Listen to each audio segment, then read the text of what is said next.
Welcome back to the Comic Book Bullies with Nerds and New Bully. I'm your host, Leroy, aka Trevor Slattery, with my co-host. Yeah, this is Eli, aka Rebel Scum. Yep, and we're back with an episode. And Eli, this is a ton of shit that just dropped like in the last 2 days. We got a thick ass show. We got it with girth. Yes, and it's not a cyberpunk joke, but we'll get to that in a second. But before we get to it, let's just start. Like I said, we're not gonna fuck around. We're just gonna get right to it. We know, like I said, Christmas is right around the holiday. Hope you got all your Christmas shopping out the way, because if not, you kind of screwed. But let's just jump into the news that we're gonna talk about right now. And I didn't have it right now, but anyway, rest in peace to Tiny Lister. Tommy Tiny Lister. Rest in peace to Tommy Tiny Lister. Like I said, we all know who he was. He was, like I said, he was Debo from Friday. Funny thing about like Friday growing up, it was always two movies that I watched that I loved that I just assumed everybody watched. When I grew up and got old, I realized that was far from the case. One was Friday and one was Star Wars. I realized that white people never seen Friday and black people never seen Star Wars. So I was just like, you're like, what the fuck? I can't talk this shit to anybody. But anyway, in my opinion, like I said, Debo to me is one of the best movie bags of all time. Like, he's up there. I think he's so big, like, when you trying to explain, like, never seen this shit. Like, what is Thanos? Who is he? He's Debo in space. Oh, wait. Yeah. So I thought that was cool. And I also thought that he gave the greatest scene in a Nolan movie. Like The Dark Knight. We got it up on our Bullies page. I can't play it on here because I want to get flagged for the show or anything like that. But just that scene where you don't want to take it, like, give it to me, and I do what you should have did 10 minutes ago. Just a powerful scene that came from him. And he was also, I think, a wrestler in the WWF. He was after that movie No Holds Barred with Hulk Hogan. Hulk Hogan also gave him a shout out, on his Twitter account. So. Yeah, I met him. Me and Izzy from the Geek Savs, we met him at a con a few years ago. Yeah, cool guy. Izzy got a picture with them. I took it. Laid back and was making wheeling and dealing. Isaiah was chopping it up with them. Most of the other celebrities there, they had a strict fee. But with Izzy, he's like, oh man, all I got is like $10 or whatever, and Debo's like, no, man, I'll work with you, fam. I got this. Like, he ran out of Friday photos. Like, that was like the big seller at the con was the Friday photos. So everybody wanted a Debo photo, but yeah, Isaiah got a photo with them, got an autograph and stuff. We met him. Cool guy. So rest in peace. Nobody knows exactly what happened. All they know is that 4 months ago, he came down with COVID. So was it a deal? Was it not a deal? We don't really know. We don't really know till then. Let's see what we got here. 2000 Man Reborn. Deep Friday is dead. Reacted. Yeah, underrated. Also, he was the president of the universe. The universe, but in The Fifth Element. Yeah, The Fifth Element. Is it Jackie Brown? As Winston and Jackie Brown? I find people. That's what I do. So like really underrated actor. Was just like in every movie, and even though he always played these bad guys and these intimidating dudes that it seemed like in real life he was a nice dude. So according to the news you just gave, so rest in peace to Debo. Mm-hmm. Yes. I wish I should have uploaded that picture of Thanos walking in with the Infinity Gauntlet with Debo's Oh man, but let's get to the bad news. Okay, Eli, we're going with the good news or the bad news first, or the stuff that happened this weekend. I don't know. Is there bad news? Basically, yes, it wasn't. Well, it was some bad news. Do we want to start with Disney with all the good shit they did, or DC with the fucked up shit they did? What did fucked up? I don't know what happened. What did DC do? Let's talk about that. Oh damn! Anyway, you probably didn't get the notes I sent. Anyway, doesn't matter. Let's talk about. I think your boy, my boy. This is my boy, Christopher Nolan. Oh. Okay. So the thing is that with Christopher Nolan, with last week we talked about HBO Max, how they were basically like saying that all the movies that were supposed to come out to the theaters, they're gonna release them on HBO Max at the same time. Well, now the directors that work for them came out and they're pissed about this. So they're like, what the hell? They didn't run this by them, anything like that. Patty Jenkins is pissed. Christopher Nolan is pissed. And Christopher Nolan's just like I thought I was working for the best, movie company of all time. Turns out I'm working for the worst streaming service of all time. So he basically like just gonna whole rant, just like, fuck Warner Brothers, fuck AT&T, fuck DC, fuck everybody, Here's my thing about this, Eli. Christopher Nolan is pissed at Warner Brothers for doing this when he's the very reason they're doing it. I mean, you want to blame somebody for everybody. You want to point the finger at who's the bad guy, Nolan. You are the bad guy. They told you not to release Tenet at the end of whatever month you want to do. You want to have it released at such and such month. You didn't want to have it streaming. You want to put it in theaters. And then what happened? The movie flopped. So when the movie flopped, they realized, basically, Tenet was the canary in the coal mine. So when they realized Tenet was supposed to be this big Christopher Nolan movie that flopped, it made everybody else scared to drop a movie, especially when COVID is on a rise even higher now than it was back then. So they're like, why the hell should we set our movies up to fail just like Christopher Nolan forced our hand to do? We might shooting everything in IMAX and shit. Right, shooting everything IMAX. Nobody want to say. And my thing is, why is everybody, acting like Christopher Nolan was supposed to be the savior of movies anyway? His movies don't do all that much anyway. I mean, yeah, you had Interstellar that did all that money and stuff like that. But what? No. Actually, Interstellar didn't. Interstellar did like a little bit more than Ant-Man. I haven't seen that. I haven't seen a Christopher Nolan movie. I saw the World War II one. I saw that. Dunkirk or whatever. Yeah, that's the one I saw. I'm not a Nolan fan, really. Yeah, that's just me, though. Yeah, I know I'm not going to record an hour video on why I don't like him. But yeah, we'll get to it eventually. I'm pretty sure you're going to say eventually why you hate Christopher Nolan, but we'll get to one of these days. Yeah, I'll get triggered and it'll just fly out of me. And another thing, yeah. So my whole thing is that he dropped that movie. The movie flopped. And his mother blows. No. Yeah. So that's why everybody is scared right now. But like I said, Christopher Nolan also came out and said that he's a fan of the Fast and Furious movies, I guess. He is? So yeah. Say that he hates HBO Max, loves Fast and Furious movies. So yeah, I think he said Tokyo Drift with Bow Wow was his favorite one. So what you got for me? 2000 Man Reborn. People start calling him a spoiler, pretentious prick. Oh, he definitely is. Patty Jenkins Gal Gadot recently started shilling. I think he means shitting, but yeah. Oh no, he does mean shilling. Oh yeah, you're right. I didn't catch that much, but I'll take your word for it. So yeah, definitely what's going on there. And so yeah, like I said, people are pissed, and like I said, this is the future. This is the future we're going on right now. What else can we do? And so yeah. Oh well. Move on past that. Everything in the studio, man. All right, Eli, now you're up because we're about to talk about something that I really don't know about, but a lot of people do know about. So I'm gonna let you take over from that. Cobra Kai. Oh, okay. Yeah, I totally forgot about this. Like I said, I know nothing about this show. I've not seen like one episode at all. Oh, it's great. That's what I keep hearing. I love this show. I actually watched. I got that trial subscription for YouTube last year and binge watched both seasons. They're very easy binges. They're 30-minute long. It's on Netflix now. Yeah, YouTube. That YouTube subscription service is now dead. So all their shows that they did produce are now going to other streaming services. And Netflix got Cobra Kai and is doing season 3. And here's the first trailer we got. And spoilers, I mean, I can't really go into anything because if you haven't watched the show, this trailer spoils the shit out of basically the first 2 seasons and stuff. But I really like the show. It's basically the redemption of Johnny Lawrence. The bad guy from the movies is basically the good guy in the show. And it's told through his eyes and his story. And you really feel for him. You really get a sense of why he was doing what he was doing, why he was a bully, why he was such an asshole, and just his side of things and his miserable life that he's lived ever since.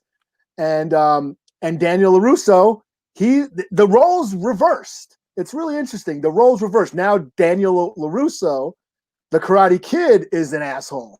He is a successful car dealer, Daniel owns a son. dealership. He's got he's got a nice mansion that he lives in. And Johnny Lawrence lives like in a crappy apartment like Daniel did in the movies. He can't hold down a job. Then he decides to reopen the Cobra Kai dojo, and he starts teaching these kids these days. And it's this, the PC woke era. This is hilarious because Johnny is not woke. He is not PC, and it's fucking hilarious when he comes against that generation, this modern day woke generation. You see those clashes, and it's hilarious. Don't be a pussy is basically his motto. I'm here to teach this pussy generation just what it needs. And I guess why he opens Cobra Kai again, because they was all about like I guess discipline, beating the weakness out of stuff like that. No mercy, strike first, strike hard. They're very aggressive, and now through these seasons, you're starting to see Johnny come to terms with his aggressive and those negative emotions that he's dealt with. And at the core of the Karate Kid movies, Mr. Miyagi always talked about balance. Mm-hmm. And you have that karate is a philosophy. It's a way of life. It's not about fighting. That, the scene in Karate Kid where, Daniel asks Mr. Miyagi what kind of belt you have. And he says, no, karate's not about a belt. Karate's here. Karate's here. Karate's not here, pointing to his belt. Karate's not something you can hold. It's something in your mind and in your heart. It's a way of life. And that's what Miyagi taught Daniel. And now through the show, we see Johnny's character start to realize that his because Cobra Kai, and that's the thing, I think we're seeing Johnny and Daniel going to sort of join forces because we have that balance. Johnny is the more aggressive style, and Daniel is all about defense and resistance. And we're going to see the yin and yang come together, creating balance. So that's what I have. That's my prediction for this new season, without spoiling anything, because there's a bunch of spoilers in the trailer if you haven't seen any of the shows. But I'm excited. I've watched both seasons multiple times since it's been on Netflix. Like I said, they're 30-minute episodes, so you can watch a season in like 3 hours. So they brisk by really quickly, and it goes deep into that world, to all the movies, to all the Easter eggs. The fight scenes are pretty cool. It's like a modern day kung fu movie. It's the total definition of kung fu cinema. The rival schools fighting against each other. It's basically Five Fingers of Death in Cali. They're not fighting, to the death. Well, who knows? In this new season, they're going back to Okinawa where they did fight to the death. but that's the scenario. It's basically two rival dojos fighting each other, and pretty cool fight scenes. So I'm excited. It's a great subversive. Yeah, it is. 2,000 man. Eventually I'll get caught up. Yeah. All right. So Eli, I'm gonna let you keep going because now we're gonna talk about Investors Day. This caught me off guard. This I think it's caught everybody off guard. We were just going about our business, just paying no attention. And then all of a sudden news came out that Disney had Investors Day. We're like, okay, that's a big deal. And it turns out what Investors Day is that they just drop bombs about everything they have planned for, like, I think 2021 and 2022, and basically trying to get investors to, chime in on what's going on. Not just Marvel, but we had Star Wars. We also had Pixar. We had Disney's, animations studio also. Maybe some National Geographic. I don't remember, Yeah. But anyway. Yeah, all that shit, yeah. All the stuff was in. Somebody in The Rock or somebody, they got their own show or something like that, where they travel the world or something. It was something like that. Yeah. I don't know. They added some more stuff for ESPN Plus, like Stephen A. Smith is getting his own show on Disney Plus. I'm like, what the fuck? So I don't know. Yeah. A lot of stuff going on. But Eli, I'm gonna let you up first because we're gonna start with Star Wars. Ooh, okay. Let's get out the way because I know you have detailed. I heard it. I heard the notes rambling in the background, like the paper turning. So yeah. So go ahead. I just listing everything that they're doing took a couple pages. Yeah, I woke up from a nap and they dropped. I saw like the news and I was like, holy shit! So it took me like an hour just to watch and read everything. And this is Star Wars and Marvel. You know, before I even jumped on the internet and saw the chatter. So, yeah. So we'll start with Star Wars. Get that out of the way. Our band topic. Oh, Willow. Yeah, Lucas is doing a Willow series. Yep. It's going to be a TV series, a sequel series, based on the movie, which was basically George Lucas's version of Lord of the Rings, fantasy sword and sorcery epic involving. You are great. Yeah, Mad Mardigan. Yeah. So I'm stoked for that. I was a fan of that. I thought that was pretty cool. It's yeah. Willow was cool. But let me go on Star Wars. Okay. First thing that caught my attention was the Rogue Squadron movie, which is going to be directed by Patty Jenkins. Right. And, not based on the video game. Not based on the video game. But I guess she explains in the teaser trailer that her dad was a fighter pilot. So she kind of grew up in that element, I guess, on military bases. So she always wanted to do a movie based on that. And this is her chance to do that through the Star Wars universe. It's basically sounds like it's going to be Top Gun in space, you know, Star Wars space battles and stuff. So I'm excited to see that. To me, that is the essence of Star Wars, is spaceships. You know, now I love lightsabers and Jedi and stuff, but you know what cemented my love for Star Wars is seeing A New Hope in the theaters back when I was a kid, and the Death Star battle blew my mind. That's what George Lucas was doing. He was taking old World War II footage and repurposing with spaceships. It's part of Star Wars that he grew up with. Yeah, so the X-Wing fighter, I would love to have one of those, to sit in one and fly one. That was like my dream as a kid. So yeah, I'm really excited for that. That's what I go to see Star Wars for, is to see spaceships blowing each other up. Yeah. Kind of like Rogue One. You know, Rogue One was basically that's what I thought Rogue One was going to be when they first announced Rogue One. Everybody thought that was going to be. It was going to be a bunch of like this Rogue Squadron going on, but it was like, no, it's not that. You know. Yeah. So, but yeah, I loved Rogue One, and because of, you know, the last hour of Rogue One was a literal war in the stars. Plus the last 10 minutes turned into a Darth Vader horror movie. So yeah. And then we have Ahsoka. That is a series. I got you. Boom. Okay. Yes. Ahsoka. So this is a spin-off of the Mandalorian series where we have Ahsoka probably tracking down Thrawn, which was teased in a couple episodes back. And it makes sense. You know, there was no way that they were going to waste all that money putting Rosario Dawson in that makeup for just one. And just getting Rosario Dawson. I'm pretty sure he's Rosario Dawson. You know, like I said, like we talk about these streaming services and how Blockbuster Entertainment is going to, you know, continue on in the future, is they have to cut costs. So this is what Disney's doing, and Lucasfilm are doing. They're cutting costs. They're using their in-studio facilities to create these stories now. And they have the what's that thing called? The Volume. They built this brand new facility, which is basically a holodeck. You know, it's screens all around. I don't know if you watched that documentary on the making of the Mando series. They talked about. I feel like I need to. Yeah, they built this new studio, which is almost like a virtual reality stage, where it's video screens all around you and on the ceiling, and they can digitally project any background. So everything you see on Mando is done in studio. That's live on the set, but their backgrounds it's a green screen, a live green screen. So instead of shooting a green screen on the set and then fixing it later, no, the actors are acting against that screen in real time. You know, so like I said, it's like a holodeck.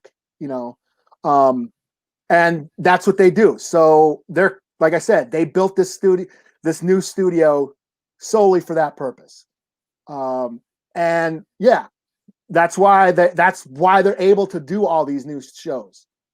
Blah blah blah blah. What else we got? Before we get to Andor. that, why don't this guy have a porn star dude? Why don't he have a show, man? Big Dark Light. I'm sure it's coming. I'm sure it is. Or he's gonna pop up somewhere. It's Disney XXX. Or Porkins. You see some of those memes? We need a. Oh yeah, Porkins getting the show. Oh, man. So Andor is a Rogue One spinoff. Which they were talking about a movie at first, but I get to decide to do it. It's going to be a spinoff series. But at first, when I heard about this, I'm like, I had no interest in it. But after seeing the trailer, it looks cool. Like I said, they're still using. It looks awesome. They're still using those sets. It still has the same look at that big cinematic epic feel as the movies. And if it keeps along that same scenario of Rogue One, where showing, the valor of soldiers and, seeing Star Wars through the soldiers' eyes, I think that can be interesting. And, as they build this rebellion, because they're like I said, they built these sets. Why get rid of them? Right. So they're going to use them. I think that's what they're going to do. They're milking them, So I'm excited, especially since Rogue One is probably my favorite new Star Wars movie of the Disney era. I know you're not a fan. I know, and you're not alone. Okay, because I didn't. It just but here's the thing. I have unpopular opinion. Solo's my favorite. That's just me. So yeah, and you're not alone with Rogue One. I know there's a bunch of people who watched that movie and did not like that. Here's my thing. Yeah, it had a bunch of cool moments in it, but the characters were so bland. I didn't really give a shit what happened to any of them. Especially I knew they were gonna die anyway. So. Yeah, that is true. But I think for me, Rogue One did something different. And by different, I don't mean it's something like different. It's the same old space battles and ships and nostalgia that we see in every Star Wars movie. But I think like I said, it dealt with different themes and ideas that aren't usually explored in Star Wars. Like as far Rebels, it didn't paint them in such a good light. Like I said, there were good ideas in that movie. Like a lot of good ideas in the movie. Yeah, Rogue One shed light on the cost of war and what soldiers the sacrifice that soldiers go through, and I thought that was really interesting. Being in a Star Wars movie, and the Clone Wars deals with that too. You're seeing the war through the eyes of civilians and soldiers, and the toll that it takes on them, and that's what I like. It brings me to a different place emotionally. It makes me think about things because usually Star Wars is about the good versus evil, and the heroes get all the glory, and you don't really see the cost that this because war that's how George Lucas made it. It's a hero's journey. Yeah, so you got good guys Star Wars. That's the hero's journey, but Clone Wars and Rogue One shed light on the secondary citizens that had to deal with this conflict, which I thought was really cool. And that's what I liked about it, and that's what I liked about The Last Jedi is it dealt with things that aren't usually explored in the Star Wars universe. I mean, it's nothing new. It's still the same old, sights and sounds and lightsabers and spaceships that we love, but it's bringing us to a different place emotionally. And that's what I like about it. It's making me think about different things, because all that stuff, like the Mando. There's nothing new about the Mando. It's the same old world that we love, the same old universe, the same old nostalgic characters. Let's get serious. Mando is basically Boba Fett, Yeah. But why we care is because of who he is and the dramatic action that takes place. It's this loner character, disconnected from everybody, who only values life through monetary gains, is now thrust upon this responsibility of a child and the moral conflicts that he has to, go through. And that's why we give a shit about Mando, why we care about it, because of the emotional action that happens in that show. So was reshot because it had a bunch it had a bunch of reshoots to it. Yeah. Gareth Edwards had shot basically a Full Metal Jacket in Star Wars. And they said, no, we gotta lighten it, we gotta lighten this up and have everybody die still. Right. You know. So yeah, I'm excited for the Andor, even though I wasn't at the beginning. Another show that they're developing and not much is known about it yet is the Alkalite, which is supposed to take place in this new High Republic universe that they're just now creating. They announced this last year. The High Republic is this new Star Wars era. They're going to have comics and video games and novels, and this show is going to be an introduction into that too. So it's going to have new characters. I think Yoda is like the only one who's from the movies, Right. because Like and he's young young Yoda. Yoda. He's like 200 years old in this era. So I want him like big and buff and brolic, like Piccolo and Dragon Ball Z swing. So yeah, and the High Republic, I think they just made, and I'm excited because this is now we're getting away from the Skywalker saga, which I always felt limited the storytelling, because we all have to go back. We already know what happens. They milked the shit out of the Skywalker saga. This is someplace new that they're taking us in that timeline. It's not the old Republic either, so those fans won't bitch about you're fucking up Revan's character or Darth Bane's character or blah, blah, blah. They're not just do whatever they want to do. Yeah, right. They're bringing it in new places, which is what excites me. And the Alkalite is supposed to be dealing with the Sith, so it's going to be like it's categorized as a mystery / thriller. So that's intriguing. We have Visions, Star Wars Visions. It's going to be an anime show. A bunch of short anime stories taking place in the Star Wars universe. Like different directors will just show up and do things. Kind of like the Animatrix. That's what I'm thinking of. It's kind of be like the Animatrix. And if anybody has seen that TIE Fighter anime clip that's floating around on the internet, it is awesome. And ever since I saw that, I'm like, yes, anime Star Wars would be dope. Taiki Waititi is getting to direct a movie. We don't know what it is. It's just he's doing something. I'm sure it's going to be funny because he's quirky like that. They are making a Lando series, a limited Lando series. Right, but they didn't say anything about it. I'm pretty sure Billy D won't be in it. I'm pretty sure it's going to be, Donald Glover, but they didn't say. Yeah, they haven't really mentioned any details, but yeah, it's probably most likely going to be Donald Glover. If they do get Billy D, it'll probably be, flashbacks or something. I mean, we know what it's going to be Maverick in space. That's what it's going to be. Yeah, just cool. Him, the life and times of him, gambling and, robbing shit and, Right, which I'm fine with. I mean, that's the only way you can make a Lando. You're going to have cool ass capes, so. And fucking aliens and robots and shit. Right. And we're also getting a droid story, which is going to focus on R2D2 and C3PO with a new hero. It's supposed to be, I don't know if it's animated or if it's going to be live action, but it's another series we're getting. And yeah, to me, R2D2 and C3PO are the kind of the symbols of Star Wars, because they're the ones we are introduced to in the first movie. Right. The first half, you could say they're the protagonists of the movie. Yeah, and as a little kid, when I saw the first Star Wars movie in the theaters, you're watching these two robots for like a half hour. Mm-hmm. So that me as a kid, I really identified with R2D2, and he's still probably my favorite character. I mean, I got my fucking my screensaver is R2.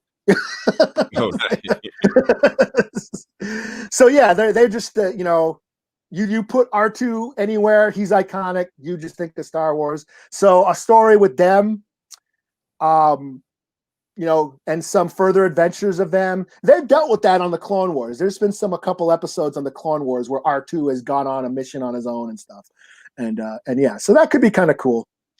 And then more details. They've announced this a couple years ago. We knew what was happening. The Obi-Wan series. Right.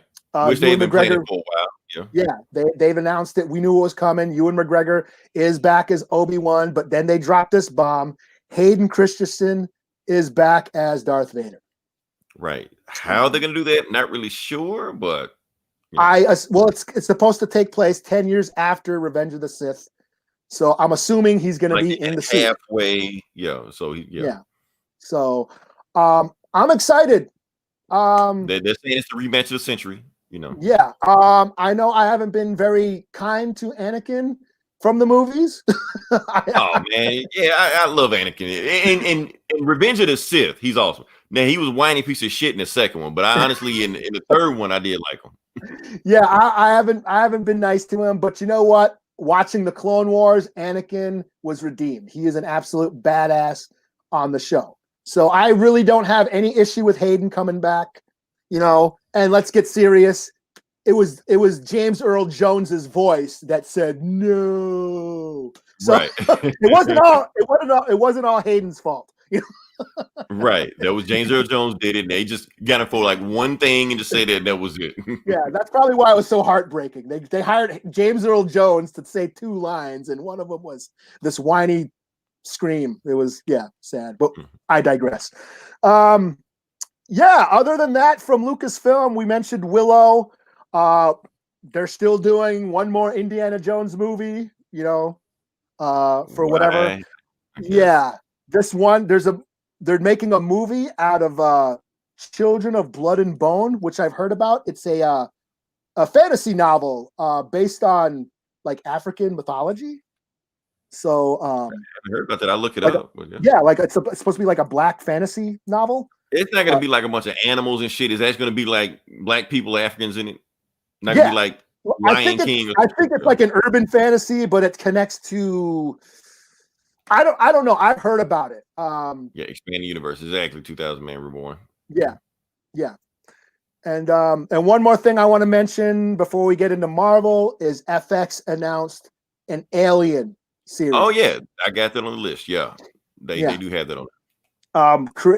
Noah Hawley is going to be in charge of the show. They say Ridley Scott is going to be involved somehow, but I'm excited because Noah Hawley did Legion and Fargo for FX, which I both love those shows. So I'm excited. I'm a huge Alien fan, and this is, this gives me a stiffy. And plus, it's not on Disney Plus. It's not on Disney Plus. It's FX. So, if you watch Fargo, if you watch Legion, those shows, especially Legion, is very bizarre and weird. And Fargo is full of violence and swearing and R-rated, not safe for work shit. So you need that for Alien. You can't neuter Alien. So nice. So because we forget that Disney also bought Fox in there also, so they're utilizing enough. So they don't need like Hulu shit like that. Just drop everything on FX. Be done with it. No more Ridley Scott. Oh yeah, Ridley Scott. 2000 Man Reborn. They're talking that the rumor is he's going to executive produce it. Because he did that. I didn't watch it, but what's that show he did? Raised by Wolves on HBO Max. Everybody's saying it's great. I've not watched it. I guess I haven't seen it myself, but everyone I talked to saying you got to watch it. You got to watch it. I'm like, okay, well, I'll get around to it. Okay. So that's all I got for Star Wars. Like I said, they dropped a ton of stuff for this. So yeah. So now we move on to the MCU. Let's go ahead and knock this out because they dropped a shit ton of stuff for the MCU also. Mm-hmm. Most of the stuff we already know: WandaVision, Falcon Winter Soldier, Loki. Thing is, they dropped trailers for it now, so now we know this stuff. Yeah. Did you see in Loki, Owen Wilson was in the trailer? Yeah, Loki. I got those notes right here. Yeah. Loki. Which I wasn't expecting to see Owen Wilson in the trailer. I was like, okay, so he's in MCU now. Yeah, I really did not give a shit about any of these shows, really, except WandaVision, until they showed these trailers, and I'm like, holy shit, this looks cool. The Loki trailer, that looks good. Yeah, it looked like it's coming from that Loki comic that came out a couple years ago, whatever, like that, where basically he's going whatever. And they're chasing his ass and shit like that. Yeah. So it's like it feels like a reverse Doctor Who, if it feels. Yeah, it looks like Doctor Who or Quantum Leap. We're dealing with the TVA. the elevator scene, totally homage to Doctor Who. They're in an elevator. Right. And it just sounds like they're going to be just traveling through time and in different realities, branching off different timelines and stuff. You saw in the elevator, there was an X button, a button that said X. So yeah, it shows like all the elevator buttons that they all got different numbers that are probably different realities or different timelines, and one of them said X. So I'm like, holy shit, is this the official MCU introduction with the X-Men? So well, I mean, they're gonna get him in there somewhere. Yeah. Yeah. I'm trying to think what else we had on that list. There was so much stuff they dropped. Like I said, we knew about WandaVision, knew about Falcon Winter Soldier, knew about the Falcon and Winter Soldier trailer. Again, did not give a shit about that show until they showed the trailer. I thought that looked really good. Just confirm multiverse stuff. Yeah. Loki as DB Cooper jumping out of the plane at the end. So it kind of had like Quantum Leap vibes, and then Tom Hiddleston as Loki. I still think they should have gave him his own show anyway. I mean, just the way. He stole the show in like every scene he was in the MCU. So I'm excited for the Loki. It feels like with these Disney shows, they're like, we're not going to rely on the old superhero tropes. We're going to do something different. Like with WandaVision, like whatever the fuck they're doing with that, some weird Roseanne, I Love Lucy mashup like that. It's not traditional superhero stuff, Yeah. So who knows? Yeah, the WandaVision show was full of like, we already talked about it. But the Agatha Harkness, right. it they're looks saying like hints that Mephisto might be behind some shit we don't know. Yeah, I mean, and the use of like these old TV sitcoms, Leave It to Beaver, Brady Bunch, and this is like they're sort of commenting on, suburban Americana, Norman Rockwell, the American Dream, and this sort of false, facade that it is, and then it looked like we were introduced to Sword, in that, right. Because then the curtains are pulled back and we see like it's some sort of trap that they're in or whatever. I mean, she probably went nuts. They probably made a prison for her, and then she just went nuts and just trapped everybody in it or something. The Mind Stone, they somehow got the Mind Stone or something back together, and they made twins. So they're referring to comics, they're referring to, they're twins. Well, that's what happened in the comics. Like Mephisto did something where she made twins out of imaginary, because of course she can't have kids with a robot. Was that Monica Rambeau in there too? Monica Rambeau in there, yep, and she's trapped in this reality also. So a lot of stuff going on in there. Also want to talk about Spider-Man 3, which I think they just called it Spider-Man 3 because basically everybody's in it. I'm in it Alfred too. Molina's back. Yeah, we're in it. Shit. Everybody's in it. Everybody's in right. it. I also heard Tom Holland might cameo in it. Like everybody's in it. Like really, so they're really going full out with this Spider-Verse. They're saying Doctor Strange is going to lead right into it. So the Spider-Verse thing is just going to be wide open. He's going to fight the Sinister Six, probably with a bunch of team up of Spider-Man show up, and I don't know. We'll see how it goes. Pretty interesting.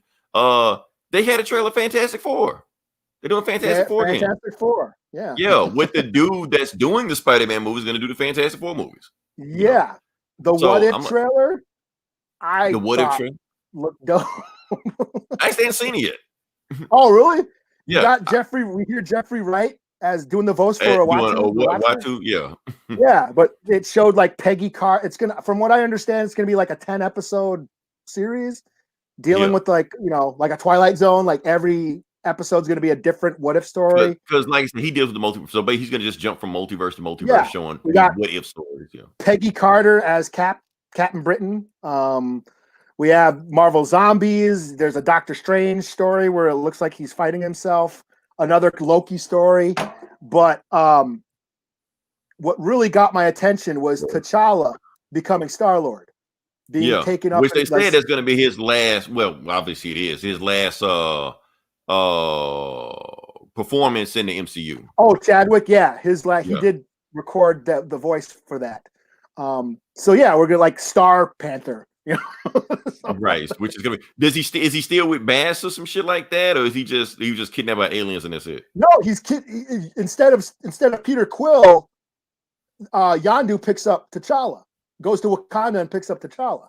Yeah, I mean, And does he then have any Panther powers, or he just Star-Lord? well, I don't know. It shows him as a kid, but then it shows him as the Star-Lord mask comes Right. off and it's T'Challa It's instead. T'Challa instead of Peter Yeah, Quill. So but he is like picked up as a kid. Like Yondu finds T'Challa as a boy, instead of Peter Quill. So that sounded interesting.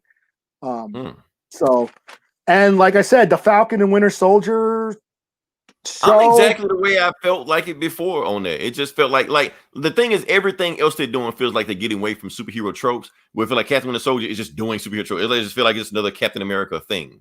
But it showed okay. the way it looks like it looked like, was it USA Agent or US Agent or whatever was in it?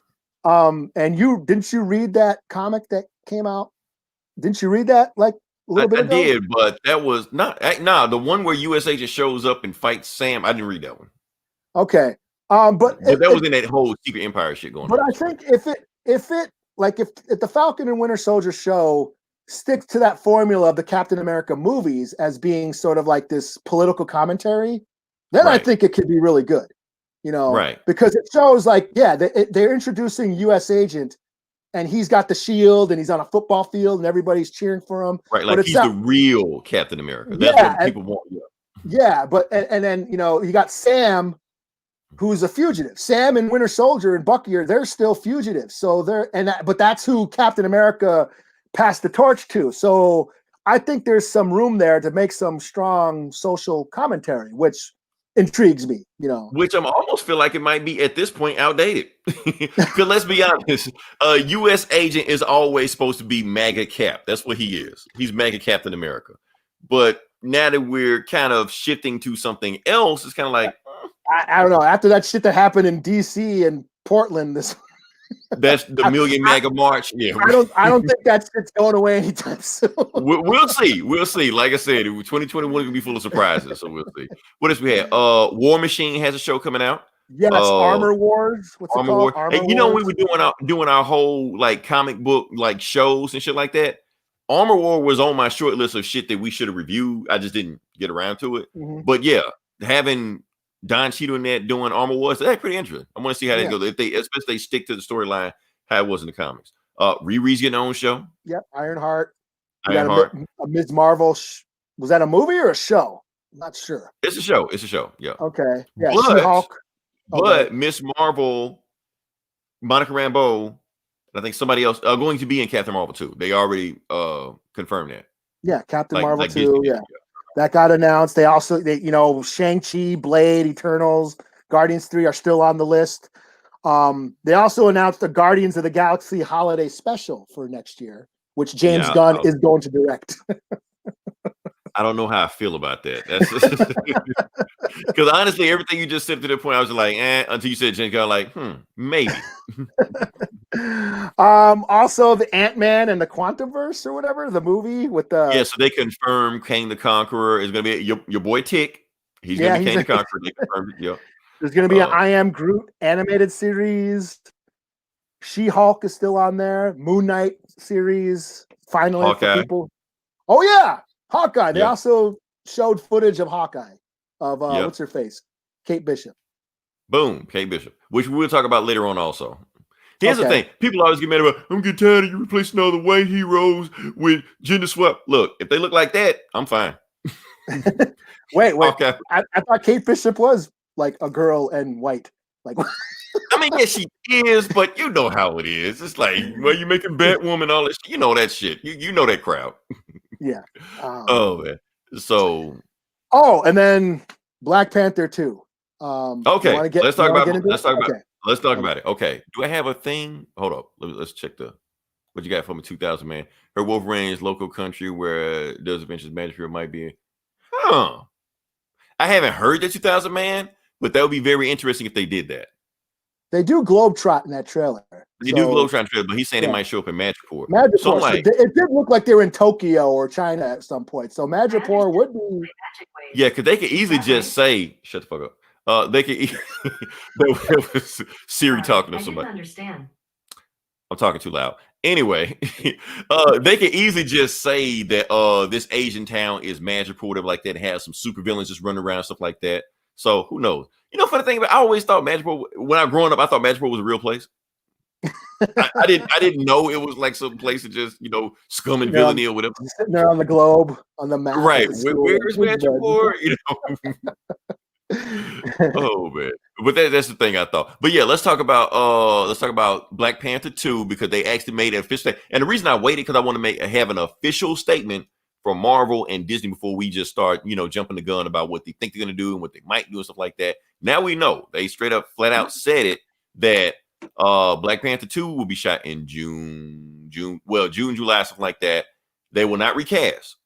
They also said there will be no CGI on Chadwick. So it's basically no CGI, no recasting. They're just going to carry on with the people that were in Black Panther 1 and expand their role for Black Panther 2. Now, did they say Shuri was going to be Black Panther, the new Black Panther? They didn't say that. But if we were to, you know, betting men and to bet money on it, I'm pretty sure that's the direction they're going to go. You know, people are pissed, you know. Yeah, it's a touchy situation. I don't know. Here's well, I'll let you finish. But. Well, I mean, I get it. I know Chadwick owned that role. And no matter who you get, especially now, right? If they were to recast Black Panther and T'Challa, whoever they get, no matter if it's Idris or the greatest actor on earth, they're gonna take shit no matter what, because he's not Chadwick. But it is unfortunate that we don't get a T'Challa movie if that's not where we get it. You know what I mean? I feel like in a situation now, I feel like Marvel is damned if you don't. Yeah. So they said that they didn't want to recast, and some people are happy with that. Some people are upset about that. But if they did the exact opposite situation where they did recast, people still would have been upset about that also. They're like, well, they recast in these other roles. They recast Don Cheadle with that. That's a completely different situation. Yeah. That is not the situation. This is not even a Heath Ledger situation people keep bringing up. First off, they wanted Heath Ledger to be in The Dark Knight Rises. Now, if they would have just got some regular Joe Schmo and just stuck him in as Joker, you know, in The Dark Knight Rises, people would just sort of upset about that as they are now. So, yes, we want T'Challa to be in these movies. We want Black Panther to be back in these movies. But I do think it's a little bit too soon for that. Me personally, like I said, as far as the people that want him recasted, I'm not one of those people that want him recasted now at this moment. Yeah. Because you had some assholes that were already going to recasting role and he wasn't even in the ground yet. Yeah, they're like, well, who should be Black Panther? I'm like, God damn, man, he ain't even cold yet. And y'all already going out here and picking these people. Let's at least pay respect to the man that got you to this point yet, to won all these Oscars, made all these billions of money for this guy, revolutionized your franchise, made your franchise a global thing. At least pay respect to that man. I mean, it's just like, hell, you drop dead on your job and the next day you already got a help wanted sign up. I mean, damn, at least, you know, have at least some kind of, you know, respect for him. Like, give everybody some ice cream first.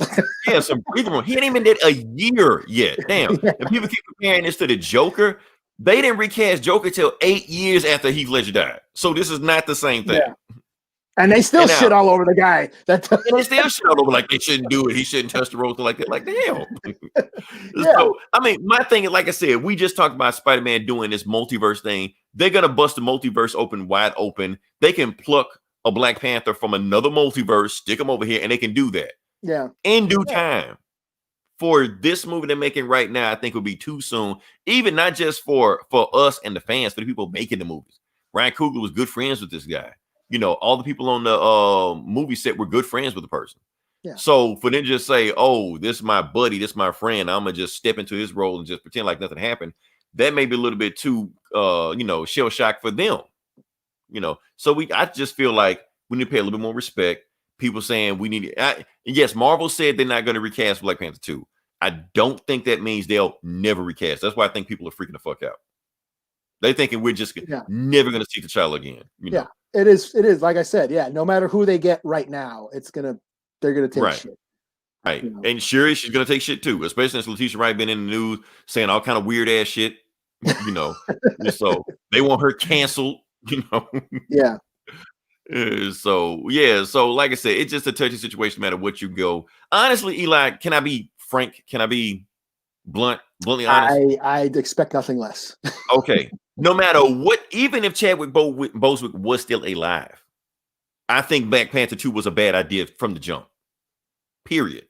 Because I think, and I do think we need a Black Panther 2, but I think the direction of, no matter what direction they go with the movie, it wasn't going to hold up to the first movie. The first movie was a self-contained story that had like different themes, different motives, stuff like that. About the African diaspora, about the actual Black Panther movement, about what people do with different the mantle of the king. It was a interesting and intricate story that they were trying to tell. However, I feel like when they do a Black Panther 2 movie, they're just going to make a Marvel movie with Black Panther or some people just featured in it. They're trying to do this world building thing where Dr. Doom's going to show up, Namor's going to show up, or some fucker shows up, whatever like that. It's going to be like a launching pad for other characters. And exactly, like a backdoor pilot like that. Yeah. And I don't want to see that. Yeah, that nullifies basically everything the first movie did. Right. And basically that's what all of these Marvel movies are doing. Like I said, we're looking at this Spider-Man movie, all these assholes in the movie. Thor 4 is just an Avengers movie. Fucking Christian Bale's in there. So that's what they're going in the direction with these movies now. They just overbloat them and just throwing a bunch of stuff in. People are happy about that, and I'm glad they're happy about that. But me personally, I don't want to just throwing a whole bunch of shit in a movie doesn't do it for me. You have to have it where it makes sense. You have to have some themes and some messages behind it. And I feel like the direction they're going with just introduce Namor, just introduce Dr. Doom because he's a popular character and we need to move the plot forward on Infinity 6 or Secret Wars, whatever the fuck they're doing. Yeah. It would have been a bad idea. And I think that's exactly what they're still going to do. And they're going to have, instead of T'Challa do it, just have Shuri do it. Shuri be the one to, start off the Namor war or the Dr. Doom war, whatever the fuck war is going to be on there. So my point is that no matter what they would have done, Black Panther 2 would have been a step back. But it's definitely going to be a step back now because, like I said, you don't even have your main actor in there. Letitia Wright never seemed like an action movie star to me. And maybe they can make that work. Maybe that may work. She can realize that she's not, the action movie role. So she just got to do it the way she does it. Black Panther feels it's very controversial. I mean, honestly, I had to step. No, we're not talking about Grace Randolph. Wow. Never thought I'd hear that name on this show. She says some really off the wall shit a lot of times. So apparently there's another male Black Panther. What the fuck, American Panther? Silly, which is logical. Actually, the American Panther was a white supremacist called the hate monger, but they're not going to go that direction. So that's in the comics. They don't talk about that. So yeah, that's my thing about that. Am I going to see the movie? I'm still going to see the movie, but you got people pissed off. You got people boycotting. Oh, if you don't recast Black Panther, it's this and it's that. And calm down. You know what, Eli? I'm starting to realize that honestly, I really didn't give really a shit what they do with these movies, especially Black Panther 2. Like, have Shuri in it, recast, whatever. I'm happy. Only thing I don't want them to do, even though I know Black Panther 2 is going to be a bad idea, I feel like it would have been a bad idea not to make it. It's a movie that need to be made. Because Black people don't have a lot of superhero movies as it is anyway. We need as many as we can. We don't need to just have just one, and that's it. Yeah. Even if it's mediocre, fuck, they made fucking 4 of these Ant-Man movies? Shit, give us one. Yeah. I mean, I in the end, I'm going to watch them, Yeah. And we'll talk shit like we always do. Success it was. It probably never was going to be. Like I said, the way the movie theater is going right now, shit, we don't know. We probably will never see another $1 billion movie again. China's damn near boycotting us right now as far as movies. That's why take your ass to Lucasfilm Studios and get in the volume and shoot everything there and for cheap. Yep, there you go. same feel, same epic feel, just on your TV screen, But yeah, I mean, there's a lot of shit. People that's what I kept seeing all over the internet. There's too much shit at once. Blah, blah, blah, blah. I was like, I mean, but that's what they do. They're talking about a 2-year plan, though. Yeah, this is like some shit's not coming out till 2023. We don't even have a title. Next week. Yeah, we don't even have a title for Taiki Waititi Star Wars movie. So it's just like, but as a fan, hey, I'm excited. I have no issues, with Like I any of said, it.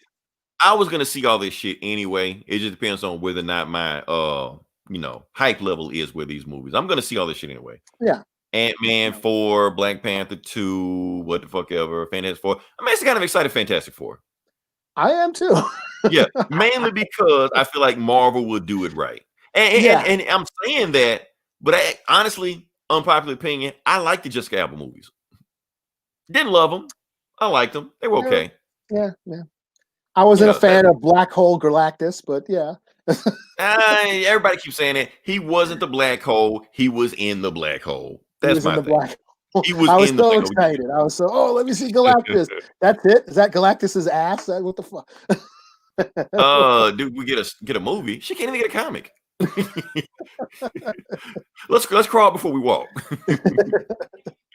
Oh man. Can we move on to the I next think part? that was about it. Other than the Secret Invasion show, I think we covered everything. Yeah. Yeah. Oh, let me talk about more about Fantastic Four. Like I said, I am excited about that one. Eli, I think the first villain of the movie, and Gomer said the first villain should be Mole Man. And a lot of people saying the first villain should be Dr. Doom, which honestly, the Mole Man will make sense. Mole Man will make sense. Okay. He was the first villain they fought on the iconic post when they fight, and the movie would just be a bunch of big subterranean monsters coming out, and they could do that iconic pose they did. But because we're in the MCU and they're setting up this massive universe, and I'm pretty sure Mole Man doesn't fit in that overarching arc. Their first villain should be Super Skrull. Well, Skrulls are already established. That would make sense. Skrulls are already established. They can do that. That would tie into the Secret Invasion thing. Exactly. That would so it would tie into the whole Marvel. It would make more sense. I mean, yeah, you could do Doctor, but you need to say Doctor. That's where the other movies, and like I said, I love Jessica Alba, but where they fucked up is that they tried to cram too much stuff in it. They tried to do the origin of the Fantastic Four and the origin of Doctor Doom, and it's just too much to do in one movie. Doctor Doom needs to have time to breathe. Doom is what paved the way for Darth Vader. You got to give him his due. You can't fuck that up. And they fucked it up 3 times already. They keep fucking it up. Each time worse than the last. Like, how do you do that? It's sad when the best version of Dr. Doom is still the Hanna-Barbera cartoon. Right. I, Dr. Doom, will rule you all. It's terrible, man. Terrible. All right, can we move on past that? Let's move to the video game section. I'm gonna let you go first. I think you got some news, and I don't really know what this. What are we doing? The video games. Oh, video games. Okay, let me get that. Let me get that set up. Okay, let me do that. Let's do this. Let me do share screen. Sorry, folks. I'm learning as I go, which I probably should. Technology. Yes. Are you up? There you go. Hold on. Let me get you up there. Boom. Okay. So this was announced the other day. There is going to be a new Evil Dead video game. I think it looks dope. I remember playing the old Evil Dead games back on like PS1. We had the I can't remember what it was called. But then the Fistful of Boomstick, which was really fun. I think that was on PS2. That was a lot of fun. And this one looks more in line of that, where you get to choose a character, and then just looks like it's a team up. Like you guys get to team up and stuff. You get characters. Yeah, of course you have Ash. You have what's his name? What was her name from the TV series? Ash Evil Dead TV series. She was on that. Wasn't her name Ash? No, what was her name? We got the name like Ashley or something, No, what was her name? Ash versus Each. Anyway, she was a character on that. She was like one of the sidekicks. Oh crap. Okay, learn to turn that off. Okay, ads. We can't hear you, so yeah. So yeah, some drugs. You want to learn if you're feeling a certain way, take this drug. Yes, everybody thinks we're a pro-drug podcast anyway. Kelly, that was her name. Kelly from the Ash Evil Dead series. She's a character. You have Scott from the original Evil Dead movie. He's a character in it. You have Duncan or whatever. He's from Army of Darkness, that knight you saw in there. And it looks like it's dope. It looks like you're just gonna go around shooting deadites. So hard to fuck that up. I'm pretty stoked. So yeah, I'll play that. I'm gonna play that game. Okay. Yeah. So yeah, like I said, it's Evil Dead coming up soon. What else we got here? Okay, so the next one we're gonna do. What did I do here? You know what? Let's talk about this. Let's talk about Cyberpunk. Yeah, Okay. let's talk about Cyberpunk. Let's go to that because there you are. Now, Eli, have you played it? Oh no, man. Okay. I have no Fat T, interest. Fat T tricked me into thinking he was playing it. But he was actually playing Forza. He was just playing a Cyberpunk car. Even though he's back French and never dies. It's not supposed to. So yeah, Cyberpunk is out right now. I think they're saying that it's the highest, fastest selling PC game of all time. So it's doing numbers. They're getting 10s out of 10s and 9s out of 9s on every site whatsoever. But people are saying it's a buggy mess right now. So they're saying bugs all the time, glitches everywhere, crash all the time. But the people are saying that are the ones playing on a PC, PS4 and an Xbox. Like I said, they bought those systems, 7 years ago? And they're trying to run this game. It's really designed for the PS5 and Xbox. Yeah, it's going to crash because it wasn't designed for that system. So what do you expect? So people are getting pissed off and want to make their money back like that. Get a new system. Stop trying to run this high performance game on that old ass shit. That's how they get you. That's how they get you. You got to get new shit. That's all it is. You want to see Keanu Reeves like in 4K, 8K, whatever like that. That's doing it. The movie, not the movie. The game's actually showing up on my regular timeline. Eli, people are finding out about this game, but for the wrong reasons. Okay. Because they find out that you can customize the size of your penis on the game. I did hear something about that. Yeah. Yeah. So I thought there was no big deals like that, but I'm in this gaming group, and like for the last 24 hours, people have been sharing the dick pics on the group. Look at the size of this, we don't know, man. We don't want to see that. Unsee that shit. I don't know why Facebook banned me for like 7 days for some bullshit. I didn't share a dick pic or anything like that, but their asses posted CGI dick pics left or right, and nobody's doing anything about it. So I'm just like, look, y'all, stop sharing your dick pics. We don't want to see that shit. Can you can you do like unlimited size? Like, can your character be like dragged like? No, not you can't like do your knee and shit like that, or like with a rope and shit. And yeah, fucking get I need 2 seats, one for me and one for my dick. Hold on, before I get in this car, let me just wrap this and just throw it on my shoulders. Yeah. Oh yeah, so that's what people are living with. Cyberpunk customized huge sexual tensions. What's the fucking purpose of that? Because it's a 3D. It's a 3D person, like, right? Isn't it like a first person? Right. So you can't see your dick anyway. It's not even online. You can't see it. Like, I just want to look down. You gotta look. Yeah. Well, you're invisible. You don't even see your feet down there. Yeah. Like, what the hell? Why is that a thing? Like, it's a 3D. I don't even think it adjusts your stats, anything like that, or like, or just charisma or anything like that. Or it's just, I don't know why you would do that.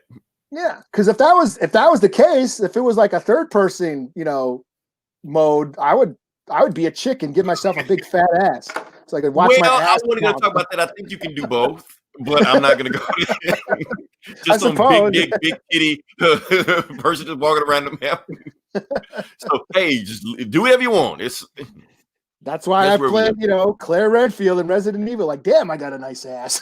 Well, right. What happened in the days when Christmas when we just played Contra? That was it. That shit was simple. Now you buy shit for your kids on Christmas. Hey, son, you winning the game. You walking that customizing penis size. Like, I told you not to walk in when you start. Don't walk in my room. So I'm gonna dye my pubic hair. That's a feature on the game. Yeah. You choose your pubic hair size. Like, what the hell? We just got monetized the hell on this shit with this thing. Wasn't us, man. Right. Anyway, we're just Cyberpunk giving you the game news. Of the year. Right. Cyberpunk game of the year. Oh man, let's move on past that. Like I said, I didn't play Cyberpunk. Honestly, the reason I didn't get Cyberpunk, Eli, because I think I'm getting it for Christmas. So Okay. I'm not gonna customize my penis size. I'm gonna just skip past that. I'm gonna just do creative play. I'm gonna let the game choose my penis size and just move on from there. Just default Right, penis. default size, whatever default size is, just go with that. Just move on. 2 Oh, inches. man. What the fuck? What the hell? I heard the limit is 5, and people are still mad about that. Like, Well, you can't go man. bigger than 5 or smaller than 5. You can't go smaller than 5. People are upset about that. Really? Can't go 5 is as low as smaller. I can go? Oh man, what we I talking don't about? like Anyway, sitting on my balls. Can I make them smaller? right. Oh man. So anyway, I didn't play Cyberpunk this weekend. I played Avengers, Marvel's Avengers, which I've been playing all weekend anyway. But the reason I'm playing it, Huh? still playing it. I'm enjoying, but there's a reason. I wasn't just playing it, just play it. What or yeah, I was.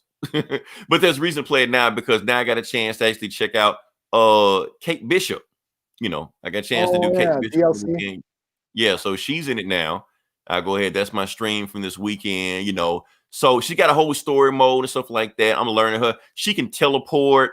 I think she can do her sword and she can like throw shit at people. She got explosive arrows. Eli, she fun as hell to play. Be honest with you. Like once teleport. She can teleport. No, in the storyline of the game, she was kidnapped by AIM, and when she escaped, she stole some AIM prototype equipment. So that's how. So she wears some shit that makes her teleport and like quantum arrows and stuff like that. She like cool as hell. You know, she can do all kind of stuff on the game. She can do things that normal people can't do. Exactly. So she took that elixir from Big Trouble in Little China. Right. My thing is, if she can do all this crazy shit, what you gonna do when real Hawkeye comes in the game? He gonna look dull as hell. You know. He's gonna whip out his dick and hit everybody. Like Cyberpunk will not top us. Oh man, so that's my thing there. Oh, like I said, it's got a whole story mode to it. It fleshes out the game. As long as they keep rolling the game like that, I feel like the game gives it life. Will it save the game? Probably not. But like I said, after this, it's going to lead to what's going on with Clint. He's in the future with Maestro doing blah, blah, blah, whatever. Next to that would be Black Panther. So as long as they do stuff like that, I feel like it gives the game life. I'm good with that. Cyberpunk Micro Penis Edition. See, when people, that's why people return to the game now. 5 inches, I'm not doing that. Lego Cyberpunk. Right. It's coming. Oh man. Let me say, can we move on to the next part of the podcast? Sure. Yeah, like I said, I want to just breeze through that as fast as possible. Now, like I said, this is Comic Book Bullies, where we talk about comic books. I'm just going to talk about it. And Eli, honestly, it wasn't a whole lot of for me, I don't think it was a whole lot of shit that came out this week. Yeah, I'd rather talk about Star Wars again. Yeah, I mean, like I said, honestly, I feel like we could just fill the whole show up with this, that, and be done with it. But, let's at least, do our due diligence. We are a comic book show. Let's at least, earn our stripes, Let's talk about this bullshit for a little while. So, all right, Eli, did you read Sword #1? I did, actually. What? I did. I thought for sure you were going to say fuck no. I read Sword. Okay, so you can help me out on this bad boy. Okay, so I probably can't. No, that's why I didn't list it because I don't know. I don't know. Yeah, I was thinking when I posted stuff, you didn't list it on there. So I'm like, okay, I'm gonna just do this short. Yeah, I don't want to talk about this. Okay, honestly, Eli, I don't even really know what happened in this book at the end. Wait, like what did they do? And it just ended. It was like, wait, what? How fucking just gonna end? Well, but anyway, it was basically I haven't been reading the X-Men. I didn't read X of Swords or any of that shit. So I'm not sure what's happening, and I felt like I needed to know what was happening to understand what was happening in this. Right, and this did tie in to Ten of Swords or whatever like that. Yeah. Because like I said, that was the big sword base that came down. And let's just look at it one more time. This is the sword base. Like I said, is a huge spaceship that's shaped like a base. And the reason you got all these plant life and shit like that because Krakoan plants are communicating with the sword technology or whatever like that. Anyway, what's going on? If you don't know what sword is the space division of S.H.I.E.L.D. Kinda. Not really, but kinda. And they were led by a mutant alien hybrid or half-breed, whatever you want to call it, called Abigail Brand. She's also Beast's ex-girlfriend, They're created by Joss Whedon in the X-Men book. That's why they actually wanted to be able to, that's why Marvel couldn't use them because actually Fox had the rights to Sword. So that's why they can use Sword now. So basically the book shows up Magneto, since the X-Men controlled sword now. Magneto's doing like his inspection. He shows up, he meets everybody, talking to him. Some funny shit happens. So a character that I wasn't expecting to show up again was Fabian Cortez. Let's see if I can get to him. He didn't show up again. Yeah. But anyway, Eli, you remember Fabian Cortez. We talked about it back in one of those 90s books or whatever like that. I probably don't. Fabian Court? No, I don't remember.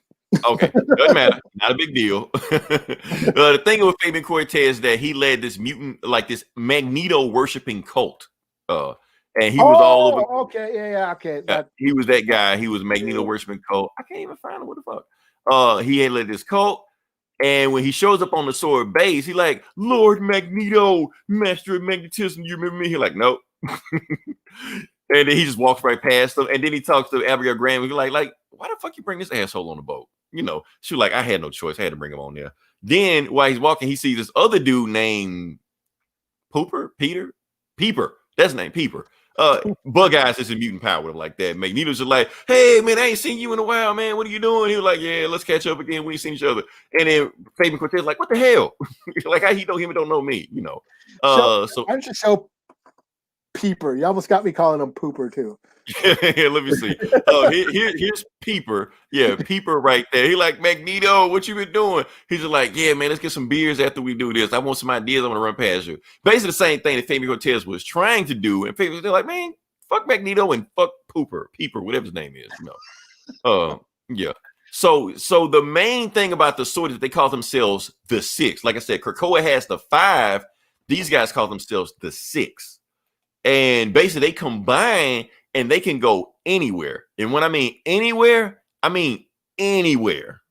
And apparently they go somewhere that like normally it will like, you know, blind your eyes just from seeing the magnificence of it and shit like that. Let me see if I can show these panels. Because like I said, this book is written by Al Ewing. Yo boy, Eli. Yeah.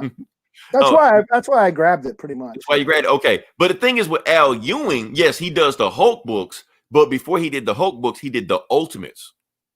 Not the Ultimate Universe book, but the one with Black Panther and Blue Marvel and Monogram. It was like a really high concept comic where they deal with all kind of weird shit. They just like really went there and just went all out there and stuff like that. And that's when they went there with here. And I'm thinking now, Eli, like I said, I don't know exactly what they did at the end of this book. And I think they want to keep it like vague about what happened. But I'm thinking they went to the Beyonders universe. Okay. Now, I might be completely wrong, but I'm thinking that's where they went to. They went to the Beyonders universe and got the thing that makes Beyond, because Magneto kept saying, you got the thing from beyond what is ever. So basically, they got like this godlike power from the Beyonder, and that's what they're going to use. And basically, the book ends. So the book is like real vague. We don't really know what happened, but yeah, they got some crystal or something. And, yeah, Manifold's back, which is cool. If you know who Manifold is, now you will. He's Shuri's boyfriend. He was also with Black Panther in space doing some weird space shit, but he's back now. He's also one of the Secret Warriors invented by Jonathan Hickman. So Hickman loves this guy. You know. Also, something very interesting don't have anything to do with the plot, but I feel like it is something to do with the plot. The fact that Magneto moved the sword spaceship and he put it right over Krakoa. And I feel like this is symbolic from the Greek poem, you know, the Sword of Damocles, where basically like the sword inched closer and closer to the king until it killed him. You know. Okay. So that's my thing. And I think that's just really hit the nose on the head. That's my whole thing like that. So overall, this book did not really get me. It didn't really sell me on this concept. But like I said, it's Al Ewing. We know what Al Ewing can do. Like I said, the Immortal Hulk, the Ultimates.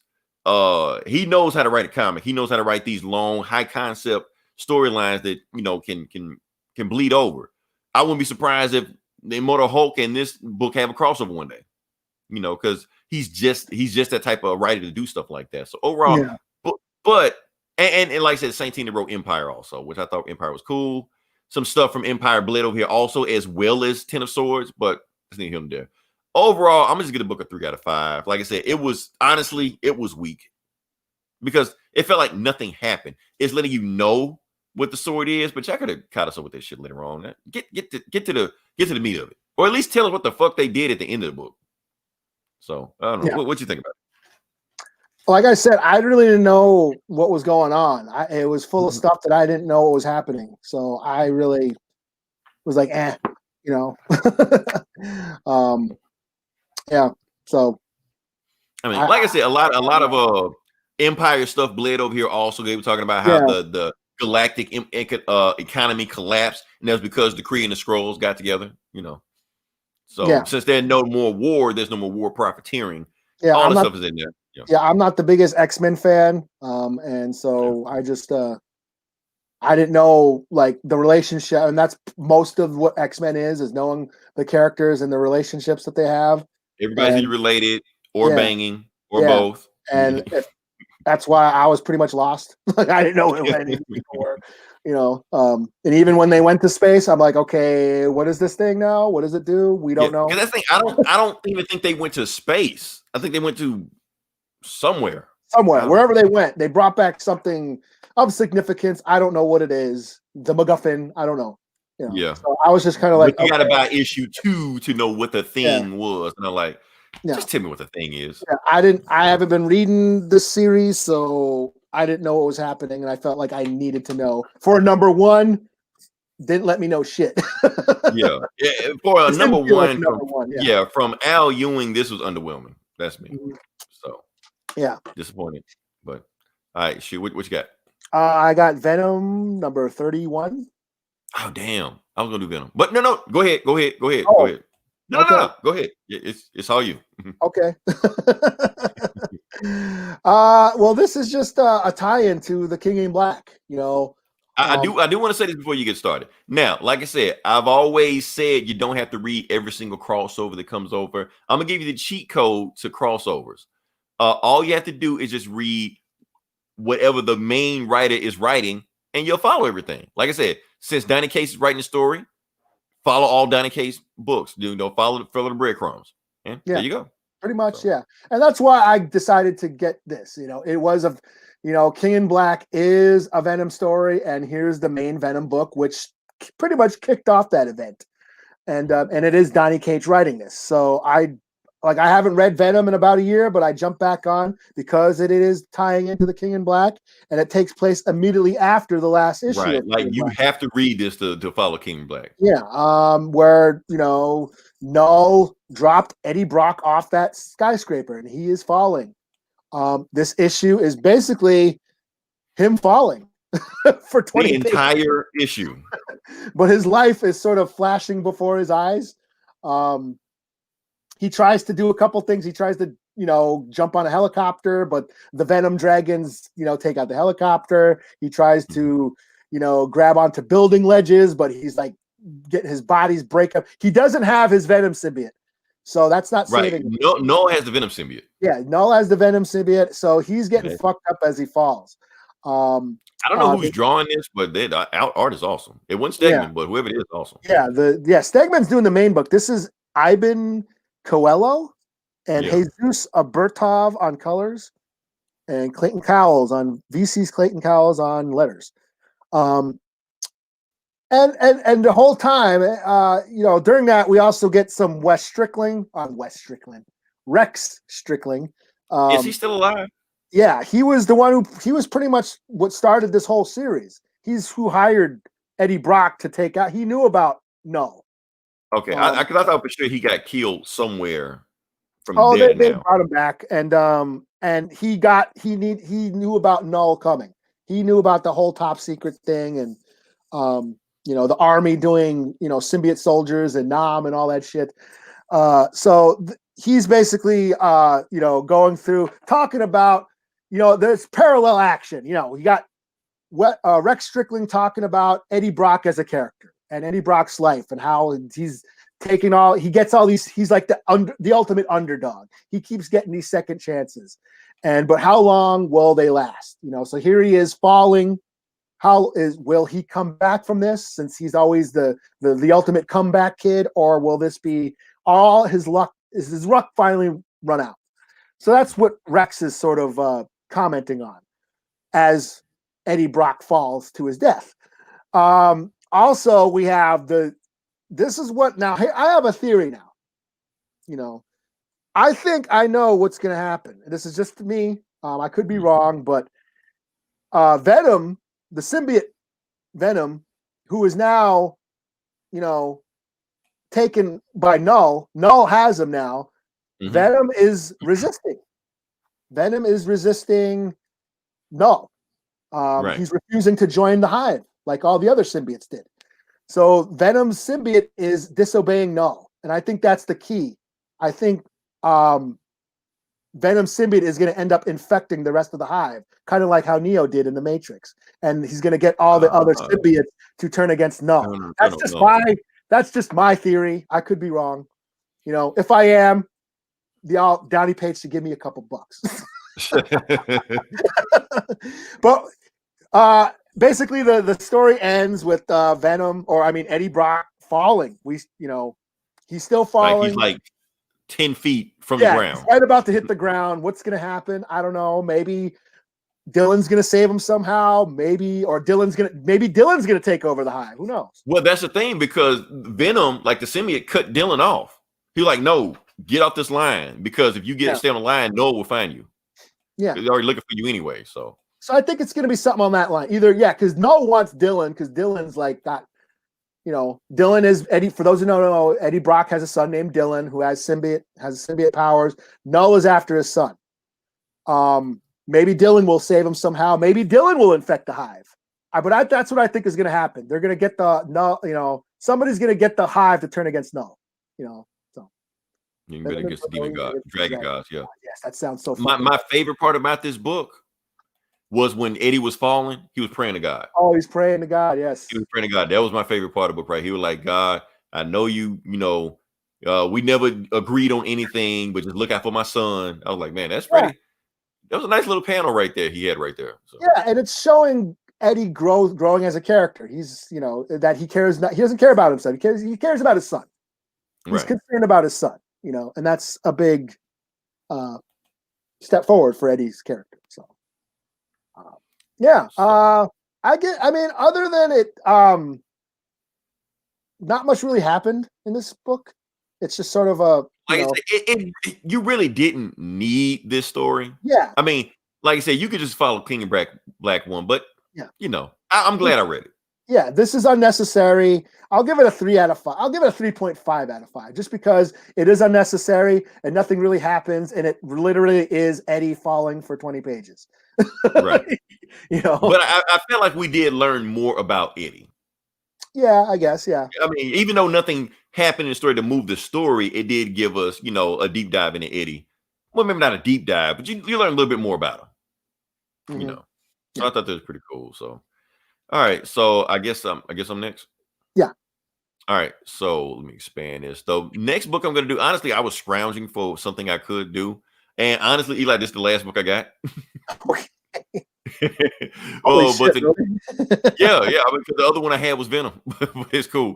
But the book we're going to do is Avengers number 39, I think. Now, honestly, I wasn't going to do this book at first, but I think we're going to do it now because it's actually the prologue to their Into the Phoenix arc. So Jason Aaron is going to do some high concept Phoenix stuff coming forward. So this is basically a story about Phoenix, like his Avengers BC 1 million, like that. This is a story about Phoenix. And basically how Phoenix starts off as some redheaded child that's in the middle of this thing and circled by buzzards and shit like that. But she's protected by wolves and is raised by wolves until she's 10 years old. They protect her. All the stuff like that, so all the good stuff like that. So she's raised by wolves, and she's this redheaded girl. She doesn't know anything. She's never met a person before. She don't know how to speak until she finds this one like super powerful mutant who calls himself the High Tower. I can't remember what his name is. Doesn't matter. Some floating mutant that's a telepath. So he talks to her through the mind and stuff like that, and that's how she communicates with them because she can't speak, she can't talk, because she doesn't know language. Because she's never met a person before. And everything's cool. And he takes her to meet other mutants. So the other mutants have their own cave. And it's basically like they just go down there and they meet and they congregate and stuff like that. And everything's all good. Everything's all cool, stuff like that. But the humans find out where they are and the humans come for them. I fucked it up. So the humans come for them and the High Father, High Tower, whatever you want to call his name is, he's trying to have a conversation with him. Like he could just snap his fingers, just kill everybody right now if he wanted to, but he wants to have a conversation with him, talk to him, and say like, "Nah, we can help each other for the benefit of mankind. We don't have to do this." But then the Phoenix girl, she breaks his concentration and ends up killing him. He dies. So when he dies, the other mutants decide to go to war with him. So the mutants fight the humans, and everybody is slaughtered. Everybody dies. So she's just like, well, I can't do this. I need to just kill myself then. So she lays back down on the place where the vulture was going to get him when she was born. She's like, y'all just come down and eat me. Because I'm the last person here. I just need the guy. But before she can do it, that's when the Phoenix comes. The Phoenix comes out of nowhere and takes her. And she is about to destroy the world. She like, you know what? Humans are good. Humans aren't good. Mutants aren't good. She's going to destroy everything. But it's one lonely wolf that stops her from killing everybody. So when the wolf came to her, she was like, okay, so everybody sucks except wolves. I'm not going to kill everybody. So she decides to go to Asgard, and that's where we meet like young Odin. He just got Mjolnir. For some reason, he has a hard time picking up Mjolnir. And she breaks through like his door or anything like that, breaks his door down, and it's her in space with an army of wolves. You're like, I'm putting together a team. Okay. The end. Yeah. So pretty cool character. This is just a regular Avengers book? Yeah, just a regular Avengers book. Yeah, this is Avengers 39. So that's basically the storyline is supposed to be in January. And I'll show you to you. Matter of fact, I should show you that next time. All the Avengers get Phoenix powers. Damn it, I fucked up. Okay. Like, I'm trying to see if I can show you. Yeah, if you see on the right over here, like you see Black Panther, Wolverine, Namor, Captain America, some other people over there also. So they all get Phoenix powers. So that's the new story coming up. So, but yeah, Phoenix with an army of wolves. I'm cool. Why does she look like Jean Grey? I don't know. They also had a one-eyed baby. I'm pretty sure it's supposed to be Cyclops. And Hightower is basically Professor X. So it's kind of like, I don't know, symmetry, whatever you want to call it, poetry. It just felt like it was just X-Men BC. That's what it felt like. But it's cool. Okay. Yeah. All right. All I got. Yeah. What else do I got? Oh, I got Detective 1032. Okay. Let's see. Let's go to him. Get you set up. Now, I saw Damian on the book. Is he back? Is Robin or what's the hell going on? Kind of, sort of. So yeah, Damian sort of left Teen Titans. He's not, he doesn't want to be Robin anymore. And he's been going around. He took Batman's little black book and he's been going around solving all these unsolved cases that Batman could never solve, sort of prove himself. Batman finds him finally in this issue. Sort of, finds that Damian's been mourning Alfred's death. That's why he's sort of so aggro lately. And so Bruce has sort of, realizes like, damn, I'm such a shitty father, and Alfred was probably a better father to Damian than I was. So they kind of realize that. Little insight there. And then they have a fight. You have Damian versus Batman. It's pretty much Damian trying to beat the shit out of Batman. Batman's trying to dodge every blow, but they still take some blows. They fall out windows and crash land on roofs and shit. And Batman's like, "Are you done yet?" And Damian's like, "No." But meanwhile, Hush. Yes, Hush is that mirror guy that was causing all this problems with the whole. Oh, okay. Yeah. I like that twist. Yeah, the mirror guy that was causing all this problems about the anti-vigilante campaign with what's that guy? The guy running for mayor. Not Naruto, Mariko or whatever. Naruto, yeah. And Hush has kidnapped the entire Bat family, and he is about to basically steal their organs or something. He's gonna do surgery on them. He did that. The Catwoman like stole a heart or some shit. I can't. Yeah, he's got them all strapped in and on there. He's about to cut into them. But then Batman and Damian team up and try to save the day there. And that's pretty much it. We go back to, what's the guy's name again? Let me get his name right. The guy running for mayor. He's running for mayor. Nakano. Nakata. I knew it was a in something. Yeah. Yeah, Nakano. He's, he lost his eye. He's totally against vigilantes. He's running for mayor. He's got this anti-vigilante campaign. And he's getting a glass eye to replace the one that he has, because he lost his eye. But then he finds out that the glass eye he's getting was paid for by Bruce Wayne. And he's like, no, fuck that. I don't want it. And he throws the glass eye on the floor, cracks it. Bruce Wayne was broke. Huh? I thought Bruce Wayne was broke. Well, this was paid for before all that. Okay, gotcha. Okay. Before all that shit went down. So, yeah, he throws it on the ground, it cracks, and then storms out of the hospital.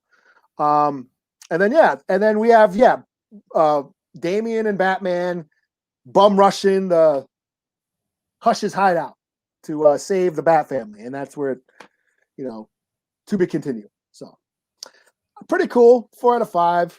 I'm digging this Tomasi's little run here on. It was a nice little twist he had on there, because honestly I think that's the first New 50 post New 52 Hush story. I don't think he showed up since then. No. And it's just cool seeing that the Damian dynamic. Bruce and Damian fighting was pretty cool. Even though it wasn't an all-out battle, it was just Damian sort of taking out his frustrations. And this is the second fight they've had this year. The first fight, I don't think Bruce even fought back. I think he just stood there and just hit me. Fuck it. But because basically he was blaming himself for Alfred dying also. So yeah. They sort of fall out. Yeah, they're fighting, and then they fall out, land on this this garbage pile, and they're both. He's like, "You done? Are you done yet?" He's like, "Probably not." So is he back as Robin? What's going on? No, he's still kind of in his the League of Assassin wardrobe, but they get the call. They're like, "Hey, the Bat family's. I've lost contact with the Bat family, and I think I know where they are." And then they're like, "Well, let's go get them," and that's pretty much where it ends. Them teaming up to go save the Bat family. So cool. Okay. Yeah, 4 out of 5. All right. Shoot, what else you got? I got some indie stuff. One thing I really dug on, and I'll do a share screen for this. Cool. Okay. Let's see. Share this screen. Blah blah blah. Share screen to tab. This. Can you see it? Oh, wait. Share. Yeah. There we go. I see it. Okay. Play. So this is Homesick Pilots. This is basically it's a punk rock story. These are a bunch of punk rock kids in the 90s, and they are trying to hold a show for their bands to play at this haunted house. But this haunted house ends up coming to life, kind of like Monster House. I don't know if you ever seen the movie Monster House. Never heard of it.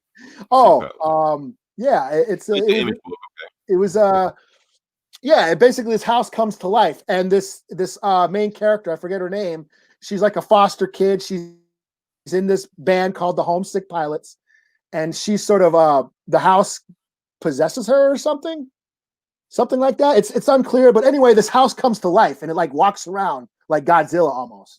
Really. Okay. But I really enjoyed it because it really nails the punk rock scene, and how the DIY punk scene of holding shows in basements and finding venues to have their shows, because most clubs and concert halls wouldn't have punk shows. So that's why they came up. Well, let's go to this house. That's an abandoned house. It's haunted. Blah blah blah blah. Everybody will show up for this show, and So I really dug that. The representation of punk and metal kids, metalheads, the fans of that music, is done quite well in this book. There's one part, the band are talking. They're talking about, put a D beat over that breakdown. I knew exactly what they were talking about. So whoever wrote this, they knew this stuff. Okay. Yeah. So I enjoyed it. Kind of like Monster House with a bit of that movie Suburbia, or Repo Man, or even, do you ever see that movie Bones with Snoop Dogg? Yeah, I did see that. Yeah, where they're going to have that dance or whatever, that party in that abandoned building. It's kind of like that, that concept. And only the building turns out to have this weird supernatural power, and it controls this girl for some reason. So, yeah, I enjoyed it. I give it a 4 out of 5. I'm going to check out the next issue. So, yeah.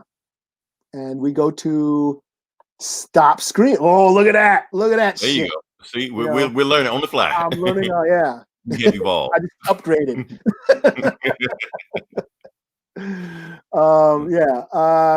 The next book I got was Piecemeal. Okay. Let me pull that up on Comixology. This is launching Aftershocks new line of one-shots. Okay. One-shot graphic novels.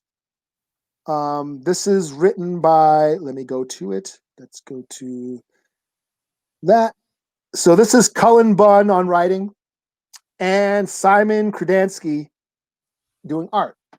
So this is a horror book. Kind of a weird twisted tale about these kids going into an abandoned house and finding a brain in a jar. One of the kids ends up taking it home with him. And this kid takes care of his grandfather who has dementia. When the kid brings the brain home, the grandfather all of a sudden starts remembering shit and kind of knows something about the brain. Kind of creepy. This book generally kind of creeped me out. Okay. If it creeps you out, I know it's something else. So. And then and then his friends start disappearing. Apparently, the brain is connected to some killer, some psycho killer that was doing shit in that house. It was pretty cool. There was a general sense of dread that I felt while reading it. The kid starts having weird nightmares and stuff. But the main thing that got me was his grandfather, who he's got dementia. He's basically can't remember anything. But then he starts to remember. When the brain comes home, he starts to remember the brain. I'll pull this up. Can I pull this up? Let's see. Let's check that out. I'll try to share screen just to give you a sense of it. Share screen. Don't have. There. So here we go. This is the cover, and there's the brain in the jar. Yeah, pretty cool and creepy. The art was done really well, and just a pretty cool horror story. I can see this being made into a movie, and I would watch it. Nice. Okay. So gives a 4 out of 5. And like I said, this is Aftershock, and it's supposed to launch this new line of one-shot graphic novels. So I thought that was kind of cool. Yeah.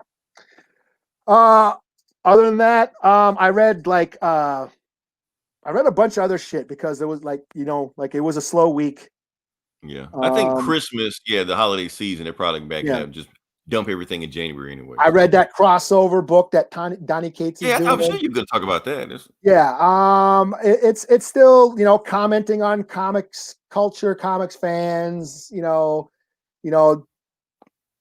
That's all it is. It's. I think people are. I don't want to be that guy, but I think people are giving it more hyped up than it needs. Because everybody makes it feel like it's the greatest thing ever. It's as a fan, I get it. He's sort of commenting on comic book culture and comic book fans and how the world views comic books and how the comic book movies were made. In this story, there is a dome. Some comic book event happened where all of a sudden comic book characters came into the real world, started fucking up Denver, so they put a dome over it. And then this girl who's a comic book fan, she finds a character that escaped from the dome. So she's from the comic book world. And it turns out in this issue, she has powers that they didn't know about. So, the plot thickens. It's pretty cool. I give it a 3 out of 5. I also read Conan, the new Conan. I haven't read Conan in a while because I was doing that Conan podcast with Eric from Get Valiant. Y'all ever gonna start that back up or? Well, ever since Outright Geekery, the site went down, that's we right. haven't really done anything. It kind of sucks because we actually paid an artist to do a logo. Wasn't my idea. They wanted to pay an artist to do a logo. So we all chipped in. So it's a damn shame that we're not doing it. Right. And then as soon as you get shut down, as soon as you pay for it. So. But this starts out a new story arc where Conan has this like evil sword that's making him, possessed and giving him nightmares and shit. And then I read Seven Secrets. I want to talk. I mean, I'm waiting for all the videos, all the issues to come out. This is Tom Taylor's book that he's doing with Boom about the secret society that is in charge of these secrets of the world, that the world is these classified secrets. They protect them at all costs. And there's this war going on. This faction broke off to expose them. And they're trying to, so there's a war between the secret society and this faction that is trying to expose the secrets. Pretty cool from Tom Taylor. I'll wait for all the books to come out before I really go in depth on it. So yeah, that's about it. Did I read anything? I think that's it. Yeah. So there's a big week of the Disney stuff happened, but comics just nothing. And like I said, it's the end of 2020. They probably we're just gonna save our stuff for 2021 anyway. Because January is some big shit dropping. Yeah, I was bored, so I was like, fuck it. There's not much coming out, so that's why I bought a bunch of these weird indie books just for something to read. And then the Disney dropped with all that news, and I was like, oh shit. Right. So yes, we'll see how it goes. Like I said, if you listen this long, if you like, share, subscribe. Listen to our other podcasts. We have the Geeks and Comics. We have OK Boomer, creative something. Creator Spotlight or something. Something like that to that effect. And we have other podcasts. I don't know if they're still running. I don't know what's going on. Like I said, we're in flux right now, so we'll see how everything goes. Next week come back with us next week. I don't know what.